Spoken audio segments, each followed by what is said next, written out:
Hey everybody, Dave here, Hidden Freedom. Welcome back to another video. In this video, I'm going to go ahead and talk about the reason why I shit-canned XYLD and QYLD. What? And also /NUSI. I know it could be pretty polarizing in getting out of some of these ETFs, but just hear me out. I'll come up with a valid reason for me.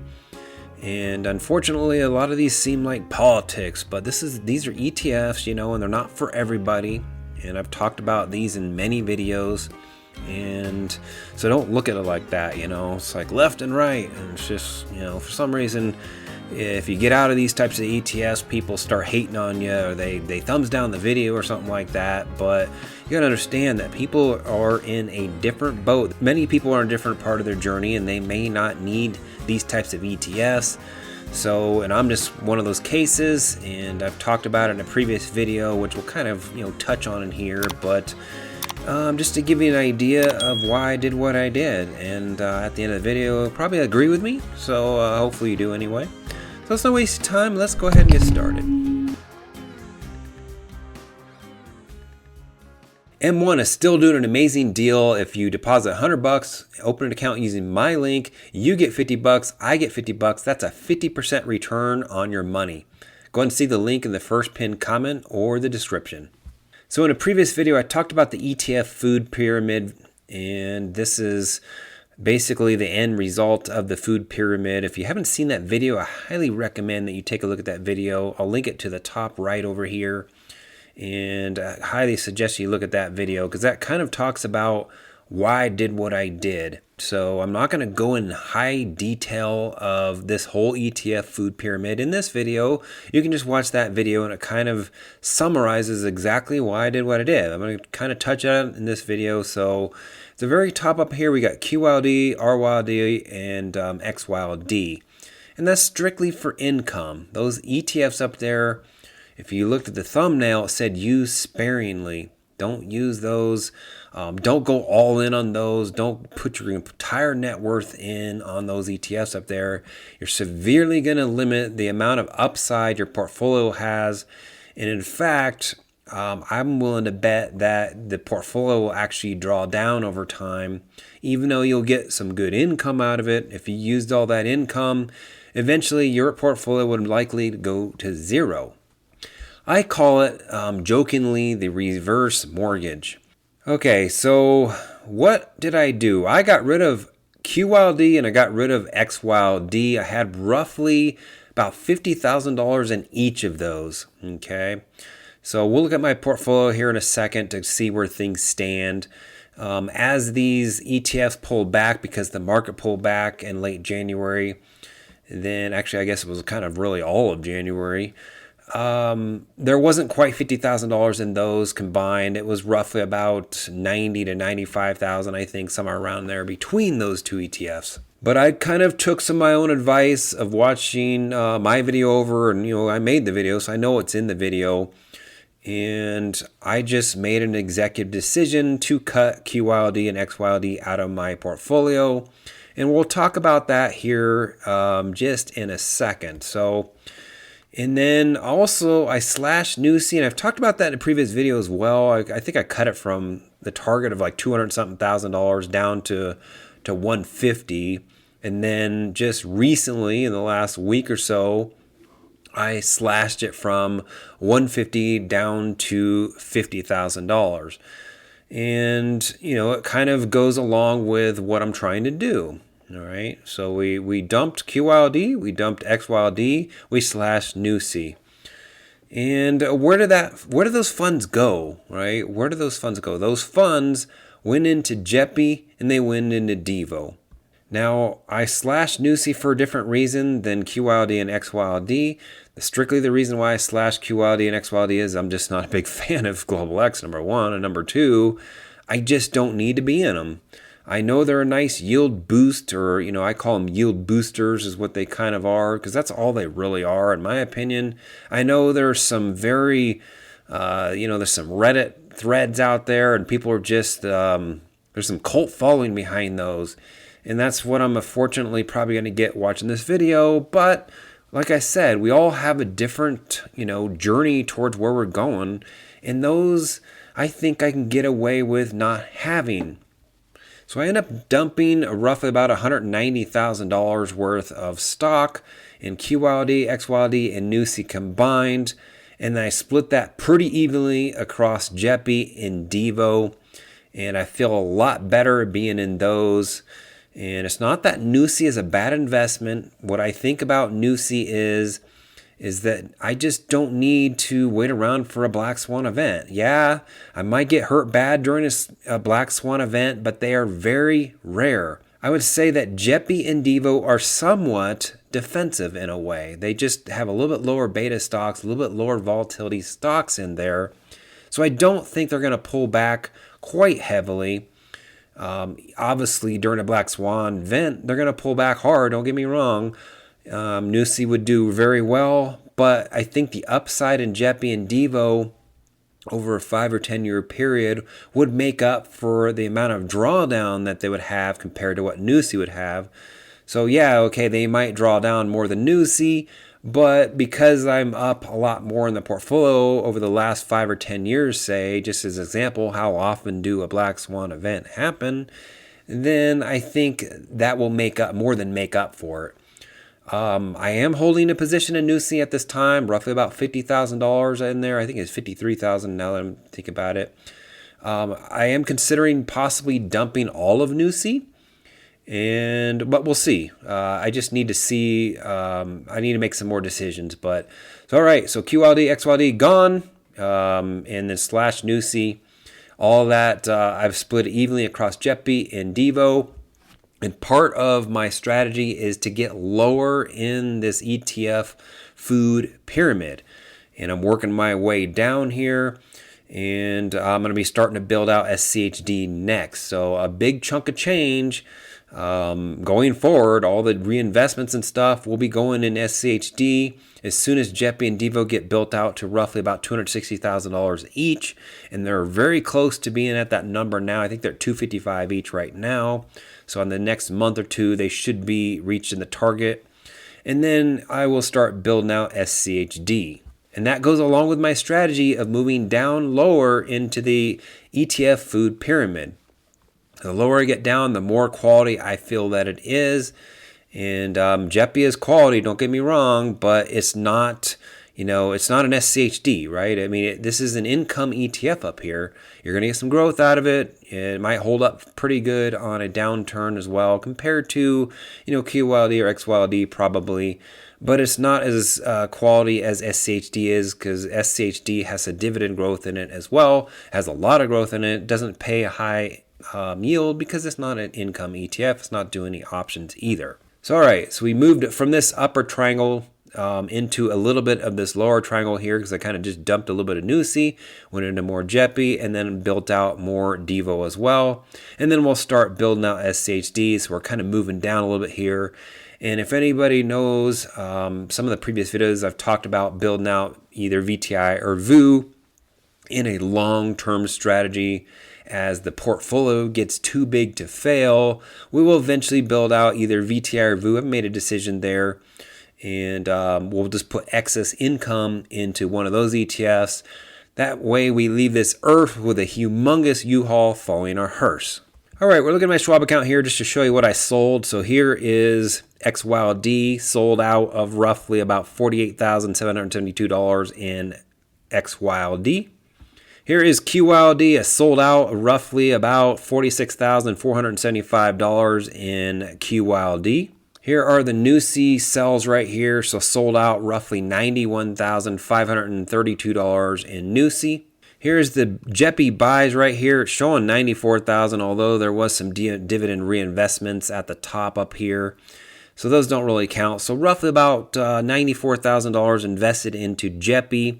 For some reason, it split the buys out for me. I don't know why I did that, but it was all pretty much bought in the same day, with the exception of a smaller amount up here from the dividend reinvestment and from another deposit that I made.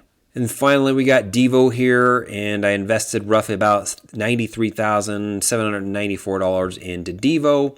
And there was a little bit of a dividend reinvestment there as well. So roughly about $94,000 went into DIVO and JEPI, and so that's where all those funds went. All right, let's take a look at my portfolio to see where those funds stand at this time. So let's go to current portfolio over here, and we'll scroll all the way down to the bottom because that is where the income ETFs are. So here we are. Here's NUSI right here. So NUSI at this time has $50,730 in NUSI.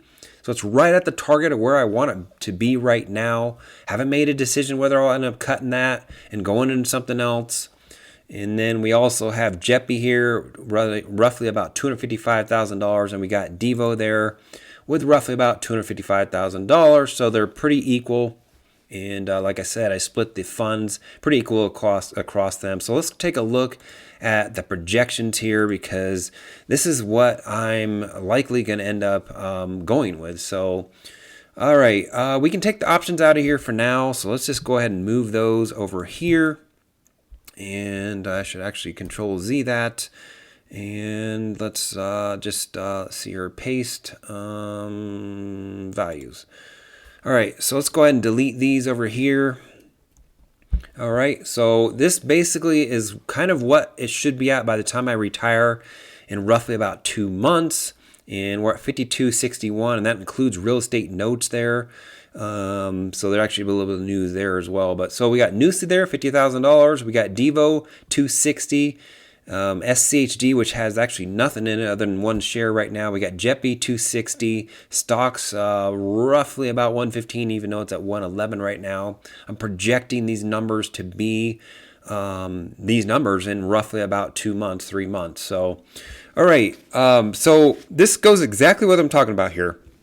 We have DIVO throwing off about $12,500 in annual income. We got JEPI there throwing off about $18,980, and then we got NUSI throwing off about $37.25.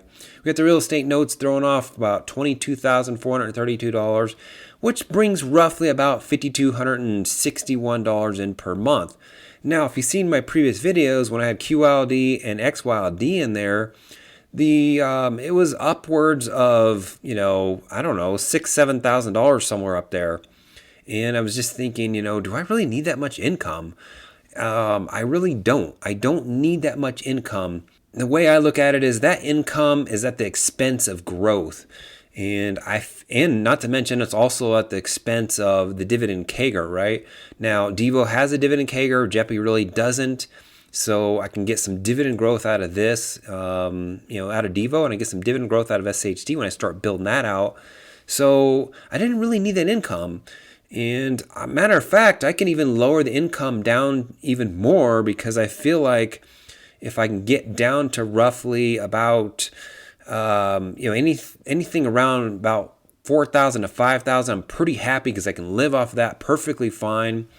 And I know that my portfolio is going to be a lot better off in the long run being in these solid investments like SCHD, for example. Even though the yield is only 2.85%, I feel like it's just safer. And in the long run, we're going to have dividend growth out of it. We're going to have a lot more growth out of it. So I'd rather go lower in the ETF Food Pyramid into more solid plays. And that way I get the growth out of it. Obviously I don't get the income out of it, and that's fine because I don't need that income. So it's just a mental block for me, right? Retiring here in about 2 months. I've already put my notice in, and I just didn't need that income. So why hurt the portfolio long term? And just because I need to get over that mental block of having $7,000-$8,000 coming in per month, right? And if you don't need that income, it's really hurting you down the road, right? Might not hurt you right away, but, Anyways, because the way I look at it is I can always readjust this. I can always get back into QYLD or XYLD if I need to bring the yield back up or I need to bring the income back up. And so this is what I'm going to try right now. So the ETF Food Pyramid, I'm just basically sleeping in the bed I made. And by going down lower in the pyramid, which is more solid plays, then I'm just taking my own advice here, and that's all I'm doing.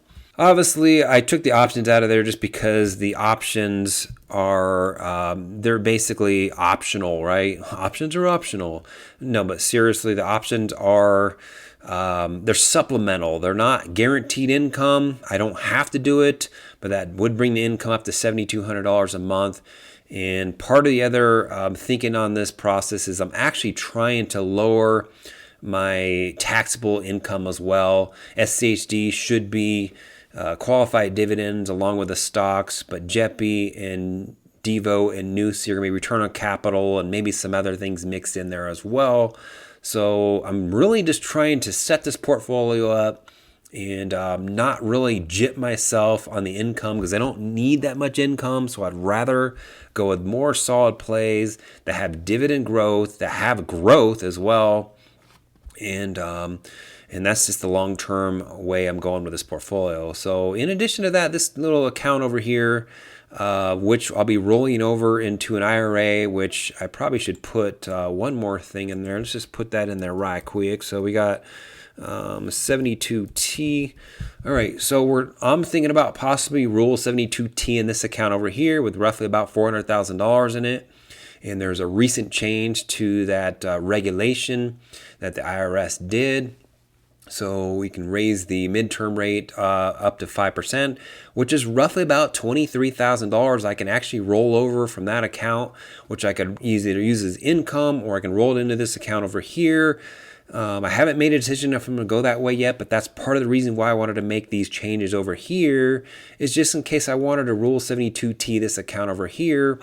I need to get out of some of these funds over here that are not qualified or something like that because I need to really lower the taxable income. So I need to try to keep that low. So right now, obviously, I'm not going to be doing that yet. I'm going to make a decision probably next year, if I'm going to rule 72T that or not. If I do, because that's $23,000 or roughly about $2,000 more a month coming in, then most likely what I'll end up doing is I might get out of NUSI and I might lower the allocation of DIVO and JEPI a bit for more SCHD. And then the long-term strategy is eventually bleed off all of the income ETFs possibly into VTI or VU down the road, which means I'm going lower down in the ETF Food Pyramid. The whole goal is to get to not paying any tax at all. So that would require either a lot of return on capital, qualified dividends that are relatively low, because I'm single. If I wasn't single, then you can get up to roughly about 80,000 with your standard deduction. It's roughly about $100,000. So being single, it's going to really very tough to get below that number, but that is the goal ultimately, is to pay zero in taxes down the road, and that's how you can get there. You need to have qualified dividends. I'm really screwed right now just because of $22,000 of income is real estate notes, which is all interest income, so I need to reduce that. As that gets reduced, then I'm going to actually make more decisions about reducing some of the non-tax favored investments. All right, so hopefully this wasn't too painful for you. Obviously, everybody has their own reason for being QYLD or XYLD. I'm not saying don't get in those, right? Watch the other video on the ETF Food Pyramid video and see what makes the most sense for you. You know, if I was like 70 years old or something, 80 years old, and I had a smaller portfolio and I needed a lot of income, I would probably be in QYLD or something like that. But right now, I don't need to do it. So basically, the only reason I got into those in the first place is because it's a mental block. I felt like I needed to have a lot of income coming in. So let me know what you think of this video down in the comments section. And, what do you feel about QYLD and XYLD? So I'd appreciate it if you go ahead and like and subscribe, and we'll see you in the next video. Thanks for watching.